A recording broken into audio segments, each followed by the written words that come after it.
All right, so welcome. As Andy said, my name is Charles Antonelli, and this is Leslie Bell. We both work for the HPC and research storage group at Analyst and ATS, and we're happy to be here today to talk about an introduction to Great Lakes. I have a set of slides that might be useful for you to actually access and have available on your machines. So if you go to www.umich.edu/CJA, you will get to a 1995 era webpage, and if you click on Introduction to Supercomputing Workshop, you'll get to the same slides that I'm going to be talking about. We'll have some at the beginning, and then we're going to move into an experiment where we're going to run software and show how Great Lakes can be used to run software in parallel. I'll explain that a little bit more once we get to actually running the code. So, and please interrupt at any time. We have a fairly small group, so if you have an issue, let us. I'll be happy to explain further. So, Great Lakes, just very briefly, is a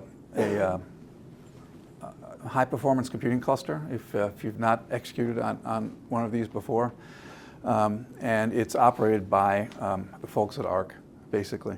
There's a nice link here. By the way, all the links in this presentation are live. This takes you to a nice little video where Brock Palin, the director of ARC, explains just how big the cluster is in terms of, or how powerful it is in terms of executing lots of code at the same time. We're going to talk about the architecture and the command line just a little bit, because you've already given a pointer to the command line, and but like enough so that we can use do the experiments. We'll talk about the mechanics of getting onto Great Lakes, doing batch operations on a computing cluster. It's you have really two ways of accessing the resources. The traditional way is to do it in what's called batch mode, where you take your script that you have probably written for your workflow, and then you submit that with some instructions to a batch scheduler, which then finds resources and runs your script.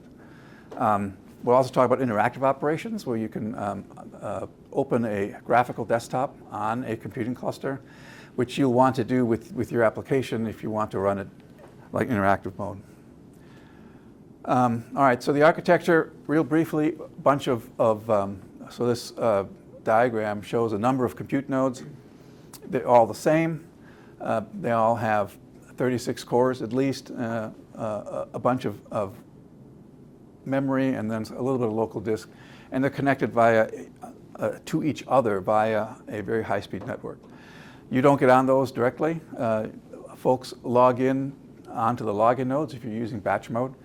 And that's where you develop your code, load applications, create scripts, and then submit them to the cluster. There's a scheduler that does the work of actually moving the work onto the green boxes and monitoring things. And there's a number of storage devices that you have access to from the cluster that you have access to already, say, from your lab. So with that too brief introduction, let's move on a little bit to the command line.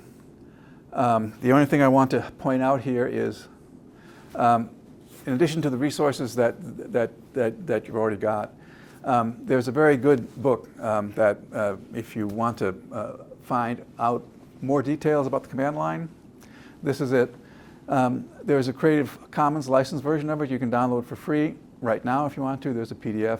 There's a bonus which came out maybe a couple years ago now, that has some more advanced stuff. But basically, the first 5 chapters of the SHOTS book is all you need. If you ever have trouble sleeping, actually, it's actually a very good and well-written book. It's not overly detailed. It moves along fairly nicely. The only other thing I want to talk about with respect to typing at the shell is there's a, this is where the rubber meets the road. You probably all, if you've done any command line work, may know most of this. But I want to point to a couple of things in particular. So, normally backspacing does what you expect it to do. You can also use the left and right arrow to move what's called the insertion point on the line somewhere. And then you can type characters and they'll go in wherever the cursor is. So you can go back and edit a line before you hit return. Control U is another way to delete the line back to the insertion point. If you haven't moved the insertion point, it's the beginning of the line. And then Enter executes the line that you typed. Very useful command is Control C, or character to type. Sometimes when you start a command on the command line, it may take some time to finish. And in fact, it may look like it's not finishing at all. Or maybe the command is doing something you don't want it to keep doing. In that case, Control C is your friend, because it will stop the command in its tracks and give you back to the shell prompt so you can type some more. That almost always works. Some applications can, when you run them at the command line, can disable the Control C. Not many of them do that. MATLAB used to do that, and they fixed it. But in all cases, Control C works. If you're in a real bind and you want things to stop from the command line, just close the command line window, and that will kill anything that's actually running in the window. Another useful command is up and down arrow. Every command you type, the shell remembers. If you hit up arrow, it will go back up to the previous command you typed and show it to you. You can just hit enter and you can re-execute it. You can go up to previous commands, and that way it really cuts down on your typing. Once the command's displayed, when you hit up arrow, you can go back and edit it a little bit if you want to make some changes. It's really very useful. All right, that's basically it for the command line. Does anybody have any particular questions or something else they'd like to know about the command line that they were just dying to ask about? Okay. So Great Lakes mechanics. Using Great Lakes, you need three things to start out with. One is a Great Lakes user login, which you all have now. And that's something that you have to ask for yourself. Once you get it, it's yours as long as you're here. And we also use Duo to access the cluster. Okay, with those two things, you can get onto a login node. And you can prepare jobs for submission, you can edit stuff. When you actually want to run jobs, or if you want to use the interactive way of connecting to the cluster, you will need something else, and that is a Slurm account to which the computing that you're going to be doing is going to be charged. For the purposes of this course, everybody is in a special account called training. There's not many resources in it. You can run at most 4 cores at once, and you can't run for more than 1 hour. In exchange for that, it's a very high priority account, so your jobs will start quickly. But you can use any account that you have access to here. And I'm going to show you a command that will show you all the accounts you have access to. And that just goes in your batch script or in the Open On Demand configuration page. And then you can run jobs on the green boxes. Logging into Great Lakes, either way, is, you have to be on the campus wired or wireless network. The authenticated campus wired network, like M-Wireless. And then you can connect directly to the cluster. If you're anywhere else, like at home or in a coffee shop or somewhere, you won't be able to connect to Great Lakes unless you have VPN software on your machine. There's a link there if you haven't already installed it. I can't believe anybody doesn't have it, since you now need it for everything, all the time, every day. But there's the link. And then to connect to Great Lakes in batch mode, to connect to one of those login servers, SSH is the command. Your unique name, whatever unique name is, @greatlakes.arc-ts.umich.edu. And that will get you onto a login server. All right, we're going to do that now. So I have 3 slides here. This is the first of what I call the review slides. These are going to be available for you, later. You just go back to the web page and access them. So the procedure for logging in is basically the same now for Mac OS, for Windows, and for Linux. Basically, all you do is you open a shell. Like you open a terminal, either on Great Lakes or Windows, and then you type SSH unique name at greatlakes.arcts-umich.edu, log in, and you'll be on the login node.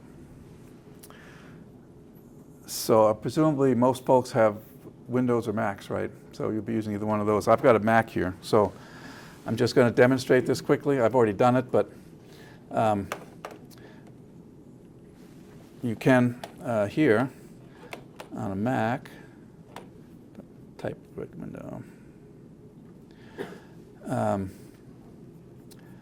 Let's start up a new terminal.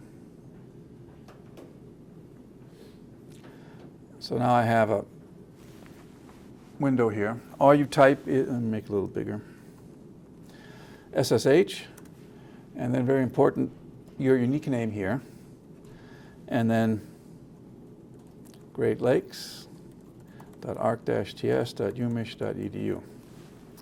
It's important to type your unique name. You can just type SSH Great Lakes, but then it will use whatever name it thinks your name is on the laptop you type it in, and it would try and use Ajon here, and that would be wrong for me. So always put in the name if you're not sure. And it gives you a login banner and wants your password. Put in your Kerberos password here.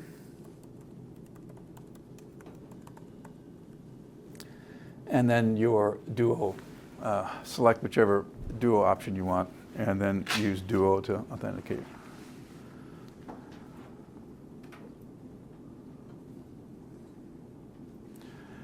And then you're on. And you should have a prompt. Let me do a clear screen here so you can see. That looks something like that. This at the front here tells you like your unique name. This is the prompt for the shell. Your unique name, what login node you're logged into. There are 3 of them. I happen to be on login 3. And then $sign for the prompt. So does the login node, is that determined at random every time you? Yes, it's a round robin login. And so you get a different one every time. If you want to get on, there's no reason to get on any particular one. But if you do for some reason, like maybe you've left some files in the temporary directory on that machine, you can use this name gl-login 1, 2, or 3 as opposed to Great Lakes, and you go to that one. So at this point, we should all get on. If anyone has any issues with that, Leslie will be happy to help, as will I.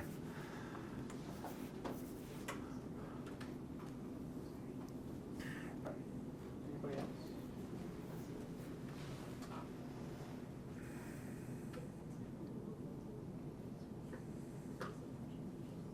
Another question while we're waiting. So Sure. There's no advantage between one node versus another. It just determines this one isn't as crowded, right, or something like that.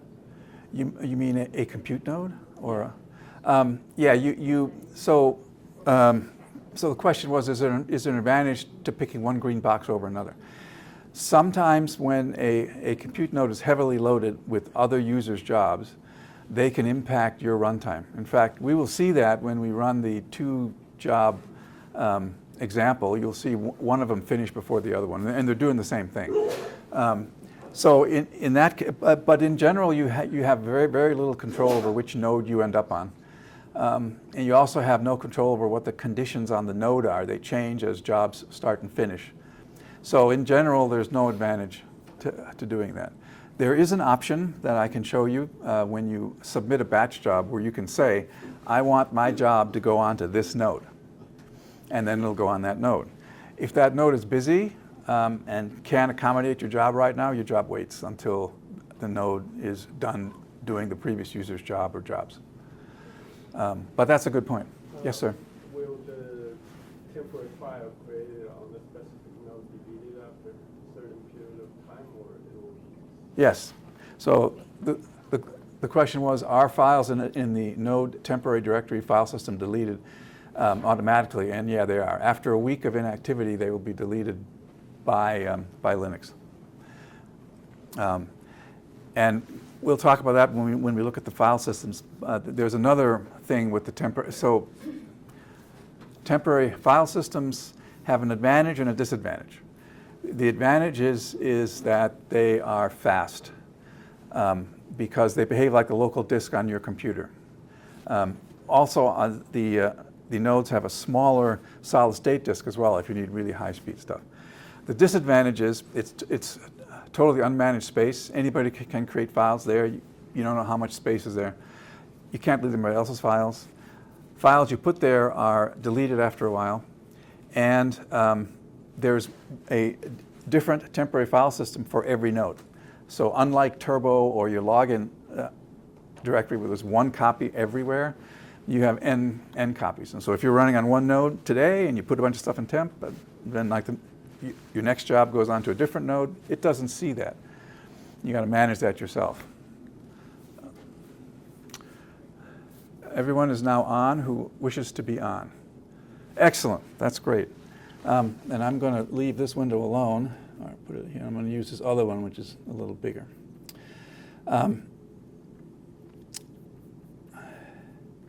So what we're going to do next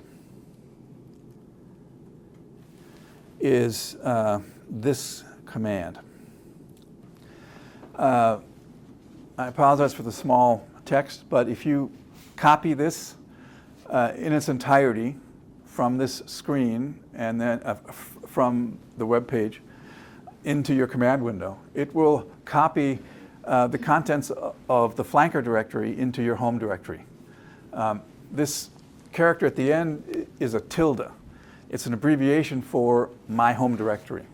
So this command is copying everything that's in this directory to your home directory, and then it's changing directory, your current directory, into that directory you just copied. If you don't have the screen up, if you don't have these web pages up on your machine, you can type these in by hand. It's just a little harder. If you do type them in by hand, I suggest you don't put this backslash in here and just put this and this all on one line. But I'm going to copy this text and switch over to the command window. You guys don't have to do this.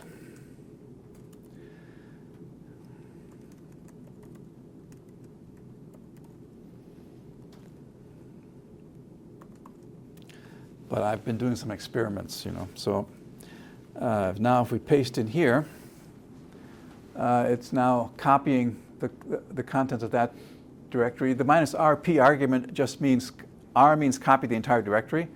P means preserve all the file modification times, which is often useful. Otherwise, all the files that you copy are going to have a date of modification of right now when you did it. And then CD into flanker. You'll have to hit return.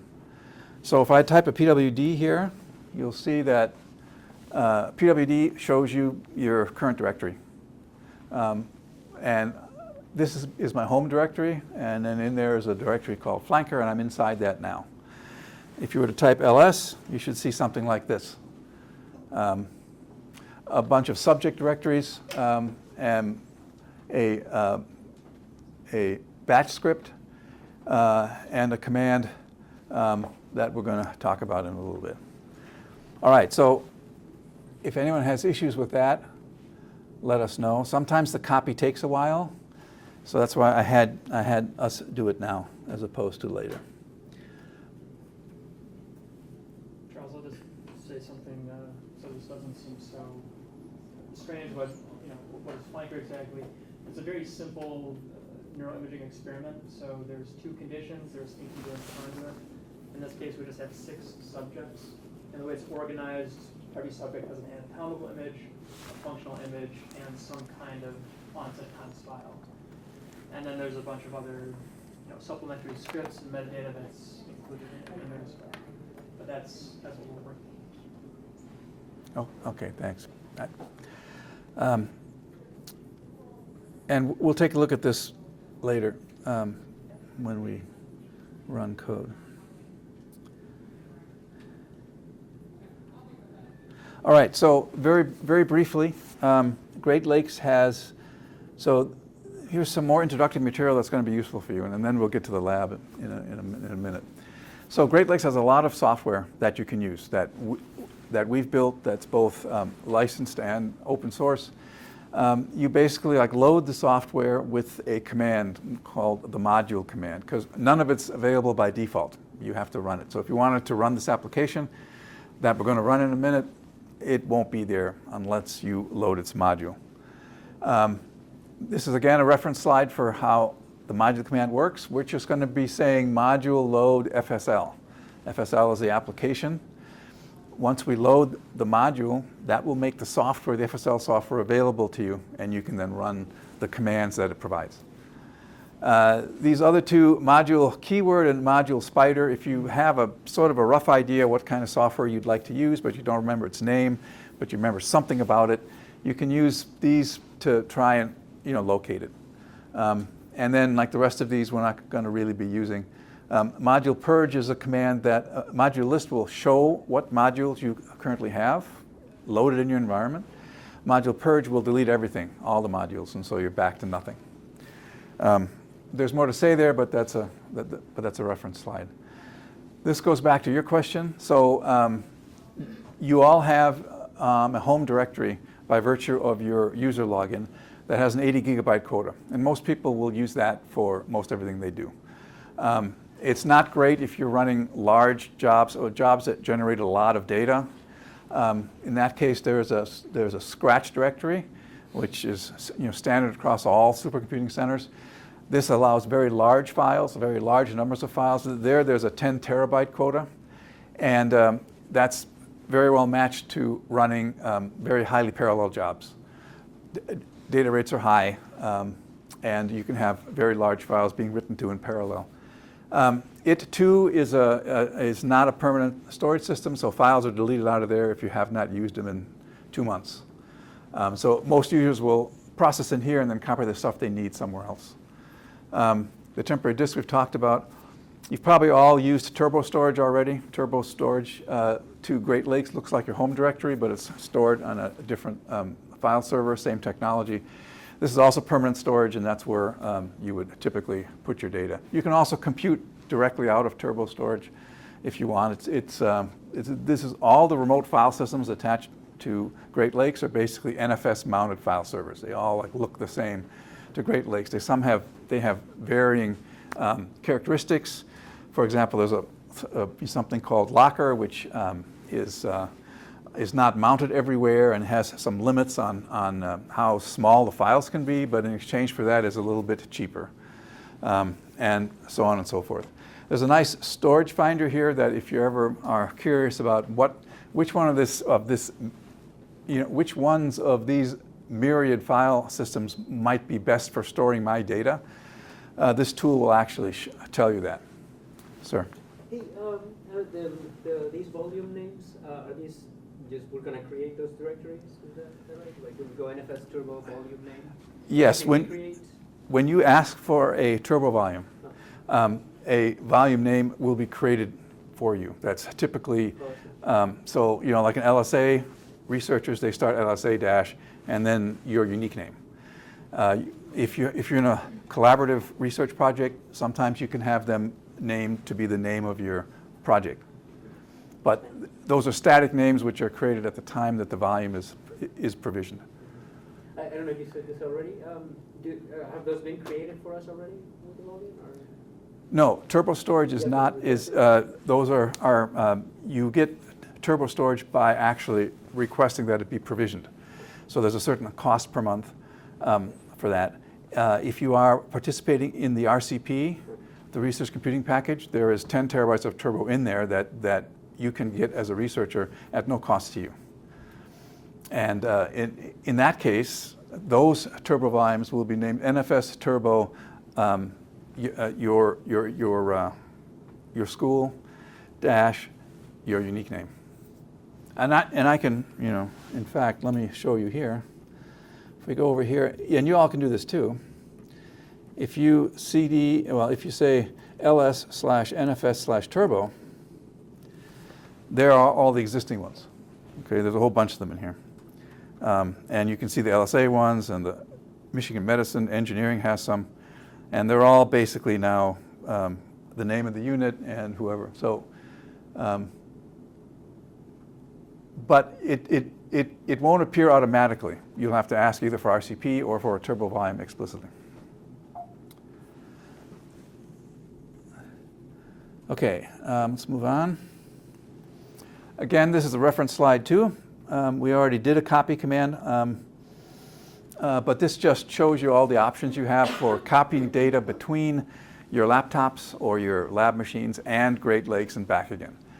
One way of doing that everyone uses for smallish files is, and where smallish files means if you've got less than a gigabyte to copy or around a gigabyte or so, this is a good way of doing it. SCP, the name of the local file on your laptop, and then your unique name at greatlakes-exfer.arcts/edu:, and the name of the remote file, and it'll copy it to Great Lakes. You can reverse the arguments and it'll copy it the other way. If you use the -R, it'll copy an entire tree of stuff. Notice that we're going through the transfer node. The advantage of going through the transfer node here is that you don't have to do authenticate with every copy. There are some tools, if you're used to using any of these for copying files between systems already, they work great with Great Lakes. And then one thing, if you are using a PC, a Windows machine, and you create text files and you copy those text files to Great Lakes, the line endings of those text files will be wrong. Most of the time that doesn't matter. Sometimes it does. And so there's a useful command that's been around forever called DOS to Unix. You give it the name of the file that you've copied from Windows, and it goes through and makes all the line endings correct. It also will refuse to change any file that is not a text file. So it scans the entire file first, making sure they're all text characters before it actually does anything. So it's safe to use. Okay, so method one for connecting to, for getting work done on the cluster. It's called batch operations. So you take a script, typically if you're executing some workload or some workflow, you have a script already that will do it.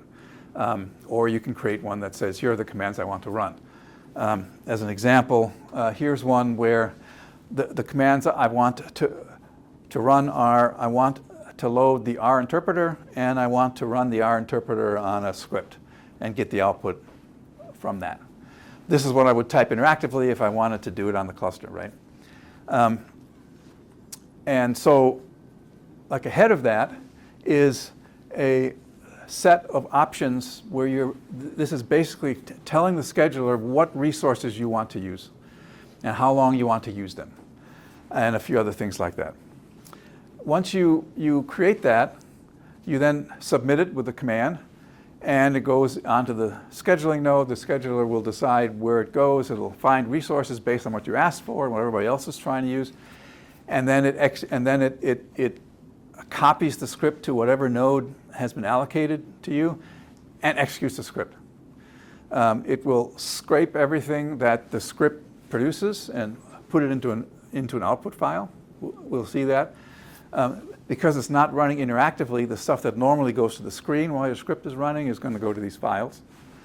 It has access to all of the same applications and data that you have on the login node, because everybody's connected to all the file systems. And then you can ask for email to be sent when your job begins and ends. One useful thing is if you ask for email to be sent when your job ends, you'll get some statistics about how many resources you actually used in terms of time or cores. And you can check that there are commands to check the status of the job. Is it still waiting to run? Is it running? You can also cancel the job anytime you want to if it's not doing what you want. So that's kind of roughly how batch jobs work. Here's a very simple example of one. And so there's arguments like you can name your job, I'm asking for mail at the beginning of my job, at the end of the job, and if it fails, this is a simple serial job, so I'm only using one core, one task, and one node. The code that you're going to be running on the cluster is going to be just like that. It's basically serial. So you will only need one core, one little CPU, and this is, by the way, the default. So you don't even have to say this, and you'll get one of everything. Well, this is asking for 4 gigabytes of memory, and it's going to run for 10 minutes. These are used by the scheduler to construct the execution schedule. So the question arises, what if I use more time than I've asked for? Well, in order to give everybody else a fair share based on what you said you would use, your job will be canceled at that point if it's not done. So if you exceed the time limit. Same thing with memory. If you use more memory than you said you would, your job will be canceled right then. So it's usually good to be a little bit over what you think you will need here. And then the account, and then the partition. Standard partition is what you all will be using. These are the standard nodes I showed you. There are some partitions that are stuffed full of GPUs, and others which have large amounts of memory, but you won't need them for for what you're going to be doing. And that's what a basic bash script looks like. Sir, ma'am. Is there any specific guideline for how we estimate our memory time? That's a very good question. So yeah, the question is, how do you estimate this if you haven't run before? Yeah. A very good beginning estimate is how long it takes to run this code on your laptop. The nodes on Great Lakes are fast, but your laptop might well be faster. The big strength of the cluster is that there are tens of thousands of cores on them, and so you can run a lot of stuff in parallel. If you don't have that estimate, then a good estimate to start with is 24 hours. That'll be way over what you're likely to run, and the penalty for asking for much more memory is not that much more time is not that great. If the cluster is really heavily loaded and it's trying to make a schedule, and you've got this big memory, you might not start right away. But in general, those two, and then a third way is look at your job completion email. Then after you do this 24-hour thing, look at your job completion email, which will tell you how long your job actually ran. And if you're going to be running the same workload in the next job, and I don't know, but are all of these different subjects about the same execution time? Yeah. So just take what your previous one was, add 15% or so and then use that. And I just have one more question. Sure. Is there a maximum number of nodes or CPUs we can use? Yes, there is. The maximum number of CPUs you can use in any one job is 5,000. You can, by asking Brock Palin nicely, temporarily increase that if you have a good reason, and we've done that. But it is 5,000. The other limit is you cannot run any job for longer than 14 days. Nothing good happens to a job after 14 days anyway. But again, if you have that need, Brock can extend that too. Yes. If you ask for more time that you need and then you cancel the job, do you spend the whole amount of No, that's- time or only the time that? That's a very good question. You're only charged for the resources that you occupy. So with respect to time, only what you use. You can ask for a day, use 5 minutes, you're charged for 5 minutes. If you ask for 10 cores and you only use 1 core, you still pay for 10 because no one else can use them while they're allocated to you. Same thing for memory. In your case, it's not a big deal because you've got only one of each. These are good questions. More? Just to review, so when we specify nodes, n tasks per node, CPUs per task, before we talked about the node in which, is this different from login node? Is node Yes, these are compute nodes, those green boxes that I had up before. So this is what you're asking, how many compute nodes will I need for my job? You all will only need one. There are some larger jobs where you need multiple CPUs, more CPUs than one node can deliver, or more memory than one node can deliver, then you can create a multi-node job and use something called MPI, the message passing interface, to write your code so you can run multiple copies of your code, identical copies, on all these nodes and access the multiple cores and the memory on the node. That's a topic we talk more about in the advanced class, which I would invite all of you to attend next time you're offered. And I have a slide actually I could show. In fact, let me show it. So this is not in the normal course sequence, but so this is what you all are going to be running. One node, one task per node, one CPU per task. So this is the node, the outer box. In there is one task. A task is a Linux process. So when you start a program on Linux, like R, that's one task. And then there's one core that's animating that task. That's actually running the task and 4 gigs of memory. That's what you all are going to be doing. But you can, if the application has been written so it can handle, so it can be executed by more than one core at once, you can add cores to it by saying, 2 CPUs per task, and you can speed up the code, like MATLAB. I'm sure you've noticed if you give MATLAB multiple cores, well, gee, like the matrix inversions go faster. That's because they've parallelized the math library, and you can run multiple cores while you're doing your column and row multiplications, right? And then truly large jobs can say, well, I want multiple tasks. So here's the case where I have 4 tasks. I've split up my program into 4 identical copies. Each copy runs on inside its own task, has its own memory, its own core, and then they talk to each other, either over the network if they're not on the same node, or through shared memory. And the application, again, is written so that they divide the work up among them. So those are the 2 models of parallelism that are explicit. You actually have to write the code to make it work. Multiple cores and then multiple tasks. And you can make it bigger. Here's one where you have, you're using like 2 nodes and doubling the number of tasks, and now you have 72 cores as opposed to 36 to get your work done. What you all are going to be doing in this class is the 3rd way to parallelize code on the cluster, which is to submit multiple jobs, each of which is a serial computation. You don't have to change the code at all. You can submit 10 jobs at the same time that all do a different subject. They'll all, if there are enough resources available, they'll all run at the same time. And if they take an hour each and you run 10 of them in 10 separate jobs, you'll have done 10 subjects in 1 hour for a speed up of 10, which is really good. That's how you're all going to use it. And so, sorry for the detour, but that.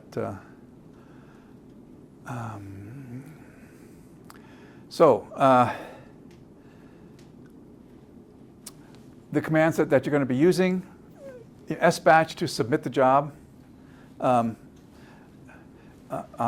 If a job is successfully submitted, you'll get a job number, an 8-digit number. You'll then queue up. You can ask, what is the status of my job with the SQ command, and you can cancel the job with the scancel command. Using scancel is just like on a job is exactly the same thing as bouncing a Control-C off of it if you're using the command line.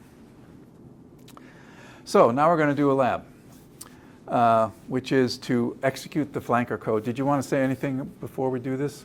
Yeah, I'll say a couple of words. So with this flanker data set, like I mentioned, this is an arbitrary data set. It's an arbitrary software package, FSL, SPM, whatever you want to use.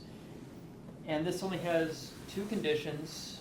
And with FSL, this is going to run a very standard pre-processing pipeline, like you would through any fMRI package. It'll pre-process the data, run a model, and then do a contrast of these 2 conditions, and show you a brain map where there's a significant difference between the 2 conditions. That's really all that's happening here. There are a couple of things we're not using the supercomputer per se for. I mean, there's a very short script I've already used to convert the onset times, for example, which you would do manually. But everything beyond that, once you have a template script, And this is behind the scenes because I didn't want to take too much time doing this today. But through FSL, you would fill in through the graphical user interface all the parameters you want. And assuming it's the same across all your subjects, once you have that template, it's saved out into a script. We simply run it for every subject, and we just replace the subject ID in each instance of the script. It's the same thing you've probably done with for loops on your individual machine. And all we're doing here is just demonstrating how you can do it in parallel for all the subjects simultaneously. Here at 6 subjects, you might have 60. The idea is finish all of them in roughly the same time it takes to analyze one of them. Okay. So we're going to be going through these steps, so it might be useful to have this up somewhere where you can see it. But what we're going to do is examine this from the point of view of how to run it. So everybody CD into their flanker directory. There is, when you are looking at text files on the command line, you have a couple choices. If you want to edit files and make changes, you need to use a text file editor. And you can use, if you are familiar with Vim or Emacs or any of those, they're on the cluster, you can use them. If you are not familiar with the text editor, I suggest you use Nano. I'm going to use it here. It's a powerful editor, but it has a very simple, what you see is what you get interface, which is going to be useful for us. So let's take a look at analyze_sub-01.sh. This is the script that we're going to be running. And we're going to do it by saying nano analyze sub-01.sh. Now, like you notice, I typed, ANA, and then I hit a tab key. This is another thing. That's called file name completion. And if you type the initial name of a file and then the tab key, and only one file matches that prefix, it'll fill the rest of it out for you. So you can save a lot that way. If more than one file matches, it'll ring a bell and you have to type some more characters. Or if you hit it twice in a row, you'll see all the options, all the things which match. Anyway, so this is Nano. It'll give you the top page of your text file. You can use the arrow keys to move around. You can make changes anywhere you want to, and they go in where the cursor is. You can delete characters and lines. You can add characters and lines. And when you're all done, you type a Control-X in order to get out. So this is the script that we're going to be running. The important part is that here's where you select which one of the subjects you're going to be using. And then there's a number of steps here that will automatically process the files. You don't need to know what this stuff is doing, but it's basically setting up a command file so that you can then run tools on it. So that's what we're going to be running. Control-X to get out. If by some chance you've made some changes, it'll ask you here, do you want to save the changes? Just say N, because you don't want to save the changes. So that's the script. Now let's take a look at the batch file. Nano flanker sbatch ssbat. So this is our file. So the name of the job, we're going to give it 1 hour of time, 1 node, 1 task per node, 1 CPU per task, 8 gigabytes. This account here, you will have to change to the account that you want to use. You can put training in here, and it'll work just fine. So move the cursor over here, change this to training. Standard partition, no mail. I suggest just to see what it looks like. In here, you can put end, and then it will give you that job completion email. So that's all the header, and this is what we actually run. Module load FSL will load the module that we're going to need. This outputs some diagnostic information that might be useful later if there's a problem. And then this is the command this is the payload. This is what you're actually running, which is that script that we just looked at. Type a Control-X. This time it'll say, you've modified the buffer. Do you want to save it? Hit the Y key. It'll say, where do you want to save it? You'll want to save it back in the same file name. Otherwise, you can edit this. And then hit return, and you've made the change. So now let's run it. Now, let me go back to the slide. We don't have time to do these two steps. This was just, you can run this script interactively if you want to. But it takes about 10 minutes to do so. And if you're going to do that, you need to load the module.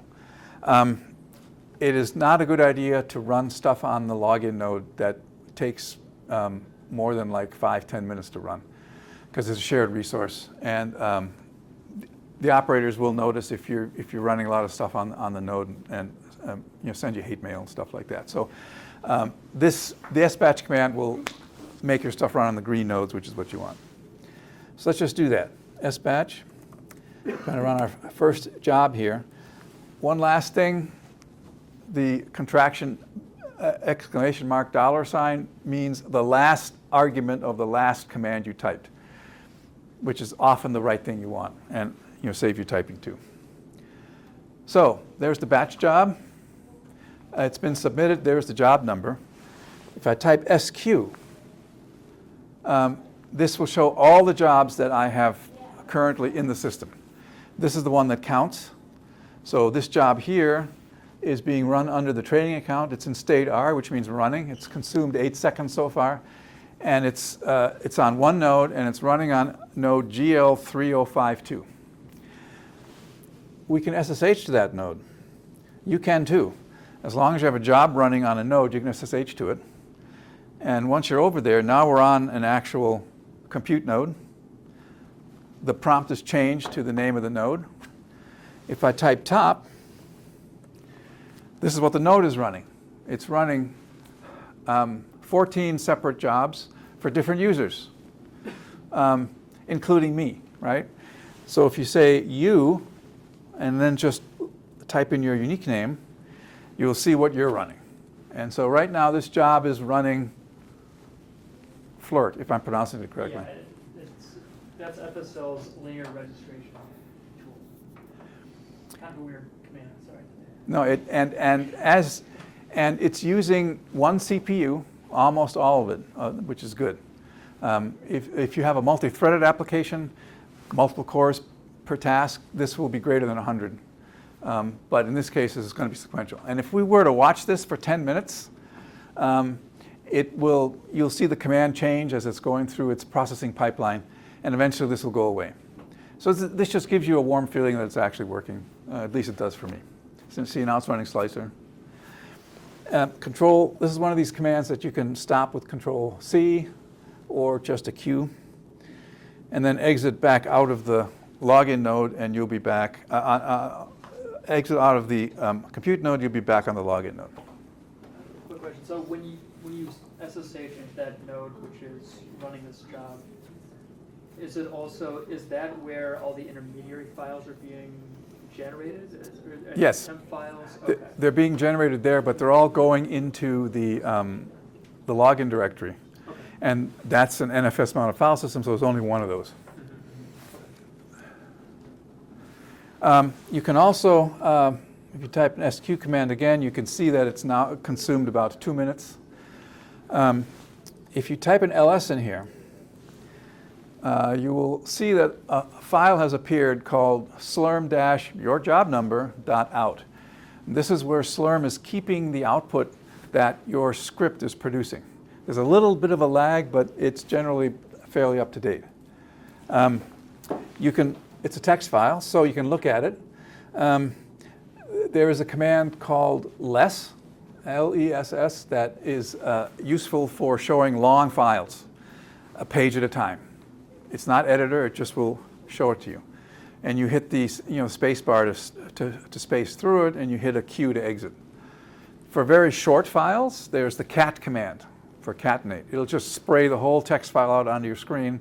If it's too big, it'll scroll off the top. But this is not a very long file. So I'll type cat, slurm, and you can see this was the output from the my job header command. It just gives data about what your execution environment is. Here's where we loaded the FSL module, and here's the and it shows you that we have FSL loaded. And then this is the output from the script. So it said I'm processing sub 01, and starting this line, when it gets done with run 1, there'll be a run 2, and then it'll be done. So this is another way to monitor how your jobs are going. Any error messages that come out will also go into this file, so you can look there if your job output isn't what you want. And then here is the directories. So we're in sub 01 right now, right? So if you cd into sub-01, you'll see that, well, to start out with, let's look at sub 02. You start out with these two, right? And these are where the actual data files are. We're running in here, so all these other files have been created by the executing code. And the results will be in run1.feet and run2.feet, which you'll go over, right? If you run more than once in the same directory, like if you were to rerun this job after it got done, it would put its results into a new set of directories with a plus sign in it to differentiate it from the others. And if you run it 3 times, you'll get 4 of these, 3 of these things. So that way, and that's good design, so you're not overwriting previous results with this, with this code. So we got about another 4 minutes to go. While we're doing that, let's go through the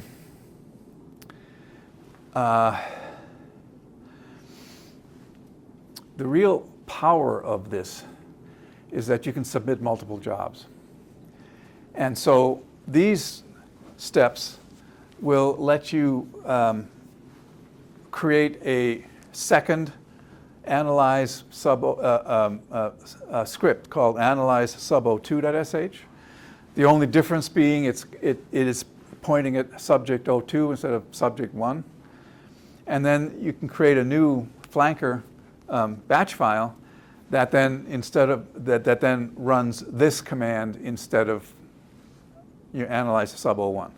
You can then submit both of those, so, and you'll see 2 jobs running at the same time. One will be working on subject 1, one will be working on subject 2, and after 10 minutes you'll have 2 results.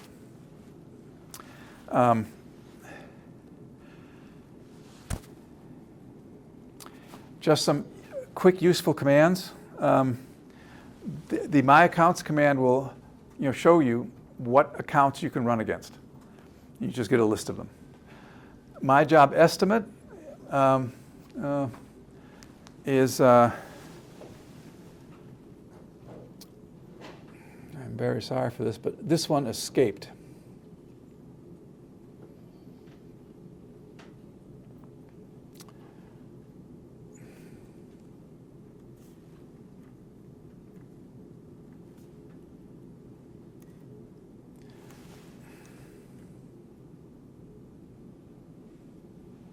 Oh, I'm not authenticated. So My Job Estimate will tell you how much you will be charged for running your job before you run it. And so you'll get to see just how inexpensive a lot of this is. So for example, if you say My Job Estimate minus H, it will tell you the options it can have. So if I say My Job Estimate, I want to use 1 node. I want to use 8 gigabytes of memory.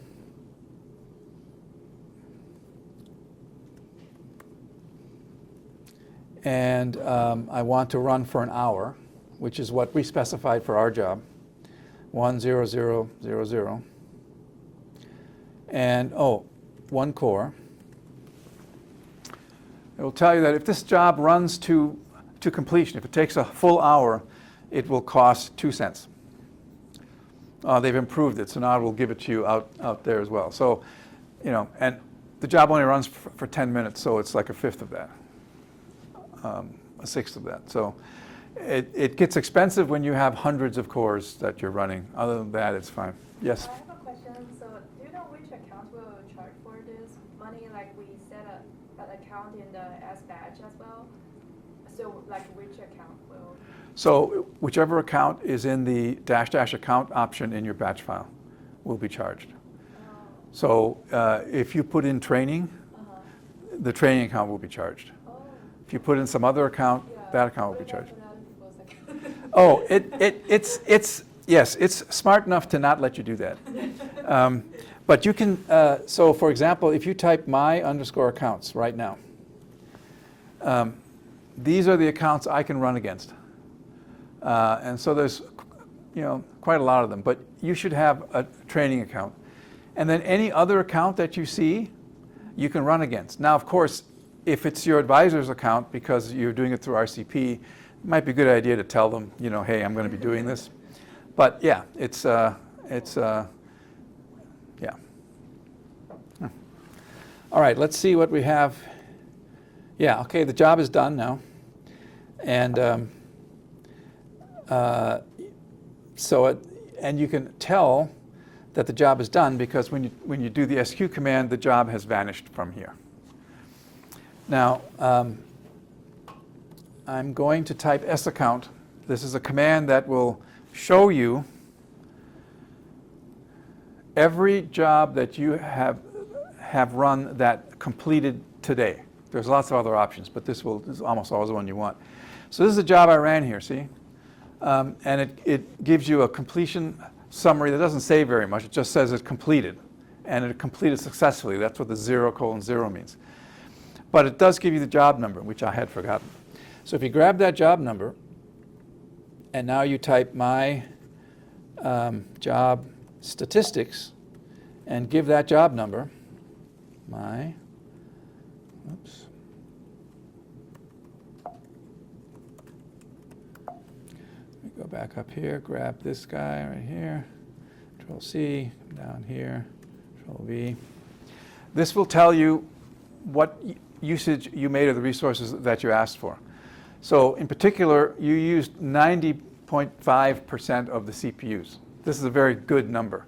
Anything over 90 is good. Anything over 95 is great. So this is a CPU-bound application. If this is much lower than that, it's not doing so hot. Maybe it's doing a lot of I/O, and those won't have as high efficiency. It also told us how much of that 8 gig we actually used. Not much. So we could probably cut that down a little bit. Every node, every core in Great Lakes comes with 7 gigabytes of memory. So you can ask for less memory per core than that, but you'll still be charged for 7 for each. So, there you go. So that will show you how things work. If you get a job completion email, it will have some of this in there as well. So if it is, say, only using 70, 60%, is there anything you can do to? Yeah, sometimes there is. In many cases there is. So if this is code that you ran yourself, that you wrote yourself, you can make changes to the code. You can, for example, if your code has loops in it, the easiest things is to parallelize the loop. And so if you're in MATLAB or if you're writing in R or C, you can use what's called a parallel loop. Normally, a loop will execute sequentially. So if you go through the loop 100 times, it'll do it 100 times, one after the other. If you parallelize the loop, you can then give each iteration of the loop potentially to a different core. If you have one core for every iteration, you get perfect speed up, and you run the cores in parallel. You'll run the iterations in parallel. For that to work, those iterations have to be independent. If one iteration depends on another, it won't work at all. And if you are running MATLAB, you're in luck because MATLAB will tell you, you can't parallelize this loop even though you asked for it because it's not independent. Other programming languages won't do that, and your code will just not work because those loops, if you're going through an array, for example, if your iteration I of the array depends on some value in that array of iteration I minus 1, you can't run those iterations in parallel because you don't know which is going to run first. So you can't depend on I minus 1 being there when you run I, and so you got to do the whole thing sequentially. So that's one thing you can do. That's what most people do. You can also restructure your code to be more, instead of using an algorithm that's more sequential to one that's more parallel, but that's more work. If you're using a canned application, like a pre-written one like MATLAB or R, they will offer suggestions as to how to do that. So MATLAB has a Power4 construct, and we have documentation that will show you how to use that. R has the parallel library. You can use that. Python has a parallel library. There's an MPI parallel library you can use. And you can come to us for that. We can provide some advice as to how to do that. All right. So I guess we're at the point where we could look at the result you wanted to. So, And I'll be using one of the interactive visualization. oh, so you want to be able to run interactively. Oh, Well, we'll just that's fine. Let me just jump ahead then to the other way of using the cluster, which is to, instead of doing batch jobs like we just did, of creating a desktop. And you all can do that right now. If you go to your web browser, open a page, and go to greatlakes.arc-ts.umich.edu. If you have not done this yet today, you'll be asked to authenticate. And then after you authenticate, you'll end up here. So this is the landing page for what's called Open on Demand, OOD for short. This was developed at The Ohio State University, and we have adapted it for our use here. There's a bunch of stuff here. If you go to to interactive apps, click that. You'll get a list of applications which you can run. We're going to be running a desktop. And I suggest you use the basic desktop because we're only going to be using one core. But you can get advanced desktop, just means that you have to specify all the arguments, all the options. For the basic desktop, a bunch of this has already been defined for you. Now, I'm going to have to run this as you. So you'll get a list of accounts which you can run against. Select one. And then the rest of these arguments are basically a subset of what you would put into your batch job to tell the scheduler about the resources. So this, we're going to ask for something for 24 hours. I'm not going to change these. 2 cores, 8 gigabytes of memory total, and that's it. Everything else will be defaulted to 1. So when we click launch, it will, what it's actually done under the covers is it has submitted a job. And that job, when it runs, is going to bring up a desktop. And it's going to be open on a compute node, and you can do anything you want on that compute node. So it's already done. When it happens, this blue Launch Basic Desktop appears. Click that, and there's your desktop. You can, that's just, I typically block stuff, but maybe you want to. So if you go up here to Applications, one of them is a terminal emulator, and now you have, again, a command line. This one's open on a compute node, and your directory is your home directory. So it's just like being, but now you can run commands interactively. So you can say module load FSL, and then now you can run whatever you want to run. What would you like to start? Right, so we'll just go to the directory where all the output is, and then. So in this case, well, I did not run this as you. But I think I should have the output in. Do you have a? Workshop directory. Do you have a flanker? So if we go to NFS, In Turbo, yeah. For me, I don't know where it will be located for. it should be in your home directory. Okay. NFS, Turbo. Remind me of your LSA dash. A, John. And then within workshop. And then in there's workshops. And then in there is, we should probably look at completed Yeah. because you don't have it in the other one anymore. And this is different from what I looked for you all, because I did this on a separate template. Right, but so that has the full data set. You all have 6 subjects. I think we've analyzed a couple of them, or just one of them so far. Yeah. But from here, we should be able to view the same thing. Move out of the way. I'll take that. Oh, you probably want this too, yeah.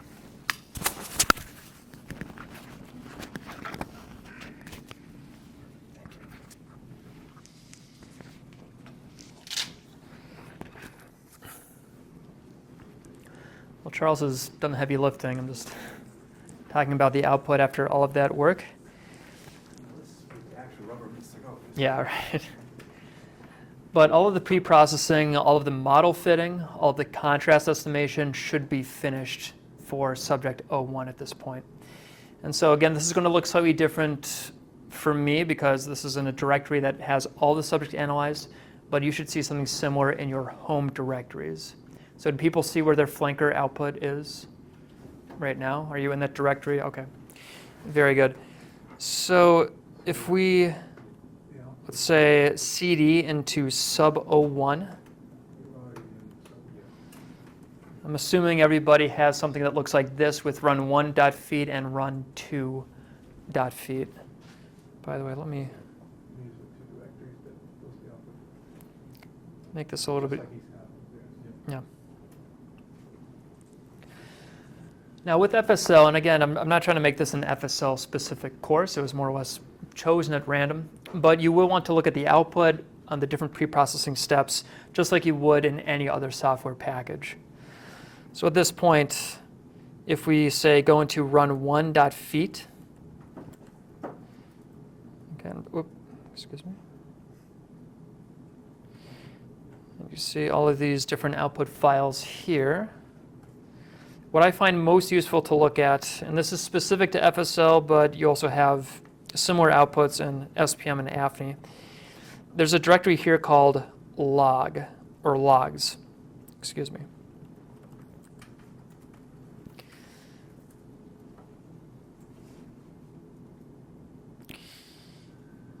And you can look at this in Nano, you can use the cat command, for example, but if you want to check the output of any of these individual steps, so for example, there's different pre-processing steps, there's the stats fitting, there's post. Let me see how large one of these is, for example. Maybe feet 3_stats. So this will show you, if you ever want to say debug something, usually I don't look at these individual files, but within logs it contains a record of every single output from every command that was run. So we ran this in batch mode as we just went through with sbatch. If you ran it interactively like you would on your laptop, for example, you might see some of these outputs there. So just to show you where all of that, all of the details are if you want to get back to any one of those individual steps. So let me type cd ... to go back up one directory. And notice there's also a few different HTML files. This one that's called report.html contains an HTML file with several different tabs with a brief overview of the output from each step, which I recommend looking at. Now, we can use a web browser. I believe Firefox is a default on Great Lakes, so we can type Firefox report.html, press enter. So this might look a little weird. Remember, we're in a web browser within a web browser, right? Just to make sure you don't get too confused. And within here, this feat report, if you've ever used FSL, should look pretty reasonable. Again, everything is very compact. If you want to look through the log, for example, this contains what you would see if you ran it interactively. Again, very useful if there was an error. In this case, there wasn't, so things more or less went according to plan. Of more interest are things like the output from, let's say, registration. Let's click on that tab.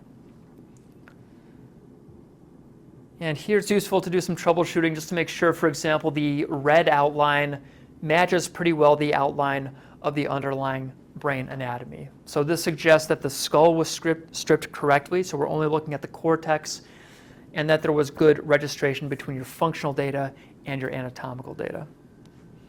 And we'll really quickly step through the rest of these as well.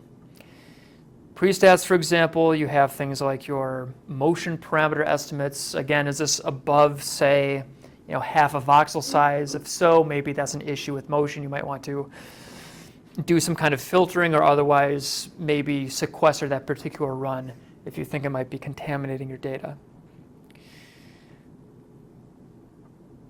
Stats will give you an overview of the general linear model that was fit, along with an ideal model series. Remember, there are 2 individual conditions. We're only looking within one run. This was a data set with 26 subjects, give or take, and 2 runs per subject, 2 conditions total. So we're looking within run 1. We have one of the brain activity time courses for incongruent, apologize for the small text, and one for congruent. And all this does is contrast the 2 to see where there's a significant difference in bold activity between those 2 conditions. And then lastly, the final output tab is the post-stats, which is something like the simple effects of, let's say, incongruent and congruent overlaid on a normalized brain. So now this is in that standardized space. We can compare it across studies. And you can see where there might be, say, simple effect of incongruent, congruent. It overlays it on different slices. I'm not really sure how you can change that in this particular output, but we'll look at it through another viewer later on. And then lastly, it shows you for a peak voxel where there's the best model fit along with the coordinates in M and I space. So all of this is more or less standard checking to do after you've pre-processed. The only difference here is that now we're within the Great Lakes environment. So everything has been run through this batch system, and it scales up is the main thing we're trying to teach here. So you simply adapt that script, you can run it, submit it multiple batches at a time, depending on the number of subjects you have, and they should be done roughly in the amount of time it takes to analyze one subject. Next thing I want to show here, you can exit out of this. We should bring back the command line. And something else you may find useful to do is open up the FSL graphical user interface here. Again, it shouldn't take up that much memory. Again, I don't think there's an issue running something this small in the interactive node. This is what the interactive nodes are designed for, right? But you're actually on a compute node here. So Oh, compute node, yes. Okay. it's just fine. And you've got 8 gigabytes. Okay. Yeah, we have 8 gigabytes of memory to play with. And let me see if this works. At the very bottom, there's something called FSLeyes. This is a viewing application for visualizing your results.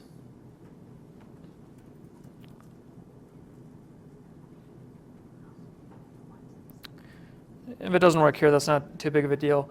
One thing we may talk about in a later workshop is mapping this onto a drive, for example. Like mapping a drive so that you can, on your local computer, visualize the output using your computer's viewing resources. Yeah.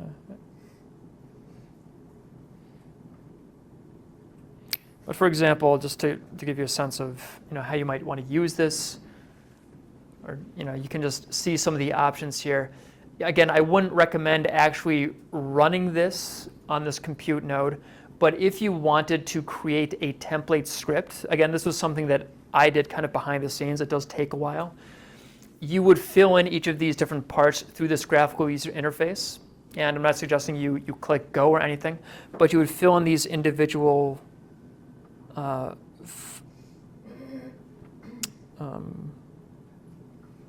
what's the word I'm looking for? Different windows. So what I just did was I clicked on Feat fMRI analysis, and this gives you the entire pre-processing workflow up through model estimation, generating contrasts through FSL. We're not going to go through every single thing here, but so for example, I might say output directory would be run 1. For example, I would load my data here by selecting 4D data. And this would all be done before I actually submit the batch job. So if I go up one directory, go into, say, my functional directory, I could select my run 1 functional data. Have that here. Fill in everything else the way I normally would. If you want to delete volumes, want to set a different high-pass filter, for example, different options in pre-stats or registration, that's what you would do here. And at the end of this, you would save it out as one of these design.fsf files. Okay. So more details about that. Again, this can take, there's FSLeyes. That might not be something that we want to run on this particular node. But if you're in a pinch and you don't have a volume mapped onto your home computer, you are able to use some of these visualization packages. Does it load a lot of file data before It does, yeah. Yeah. So you will see there were just delays in loading all the files. Mhm. None of the home directory or Turbo are very good at handling large numbers of small files. Mm. When MATLAB starts up, it loads hundreds of files and will often take a little while. And so that's Yeah. what happened here. Okay. Again, this part's not critical for the workshop. Once you have the files, you could, if you wanted, just download them to your laptop. Like the results that you're probably most interested in from FSL. I'll just show you here. So, for example, and we'll probably be closing this FSL practical part of it with looking at some of the results. If I click on File and then Add Standard, this goes to one of the FSL directories containing a library of different templates you can overlay your results onto. Okay, these are all in MNI space. It's a common standardized space for looking at imaging data.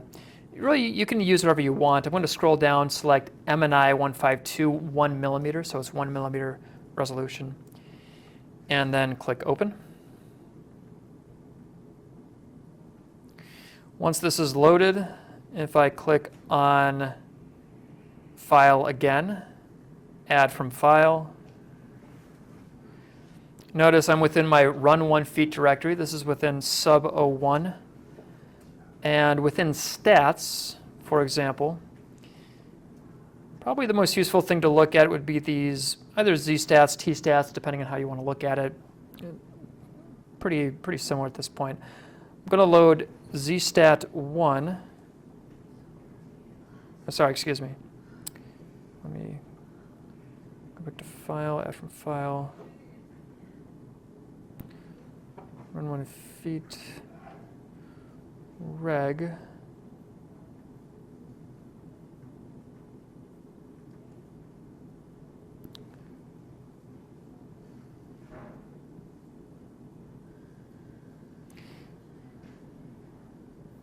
Right, let's look at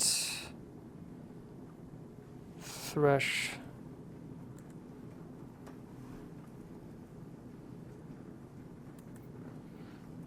Z-stat. This is just one run for one subject. Might not be that interesting, but I'm just showing you how to overlay it.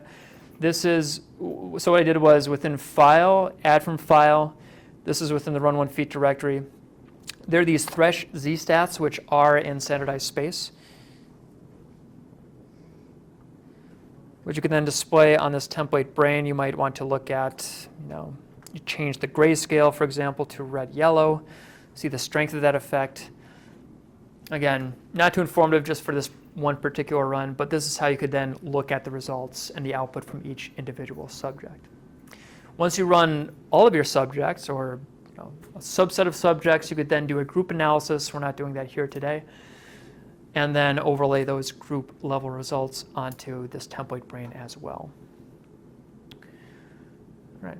So this is all, again, pretty standard stuff. The only new thing is being acquainted with the SBatch format, knowing how to run it, and then once you have that output, looking at it and viewing it, doing all the troubleshooting, quality assurance checks, and so on, is the same as what you would do with any other data set. So we have another 5 minutes. If there are any concluding remarks or questions, feel free to ask them. Is there anything else? Oh, yeah. We have our like turbo storage file actually accessible like from our computer, like that means that we could hypothetically like do everything in terms of file management and like visualization on our local computer as well. Is that correct? So generally, turbo lines can be mounted on lab machines and other fixed computers, but in general, they're not available from your laptop directly. There are ways to copy the data from there down to your laptop if you would like. There's either with the SCP commands that I described, or which we didn't go over at all here, something called Globus, which is a kind of an automated way of copying data up and down, which we can go over too, and we talk about that in the regular class. But you install some software on your laptop, and then you can copy data from Great Lakes down onto your laptop using this. And you don't have to really pay attention to the copy. The copy happens as long as you're connected. When you're disconnected, it stops. When you reconnect, it restarts. It's kind of a easy way to do it.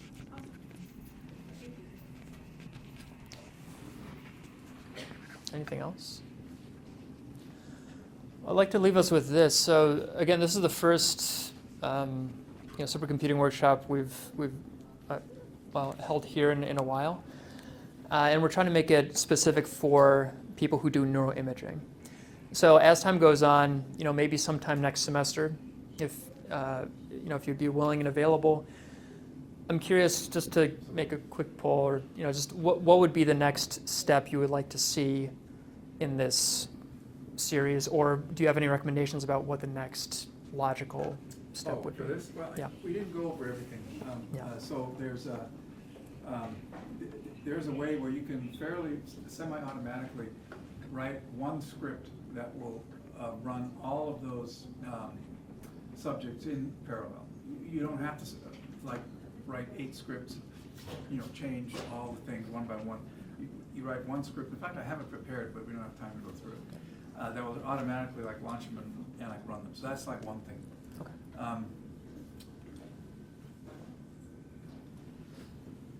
The rest would depend on what you would like to show on this application. Okay. We've pretty much gone over all of the mechanics of getting on to Great Lakes. Yeah. Okay. Well, we'll think about it. Again, take some time. Let us know if this was useful, and if there's anything else you'd like to see in the future. I'm sure I'll be talking to a lot of you individually. So thanks again for your time. Thanks again to Charles and also Leslie for their time as well. We appreciate this very much, and we hope to see you again soon. Thank you. Thank you.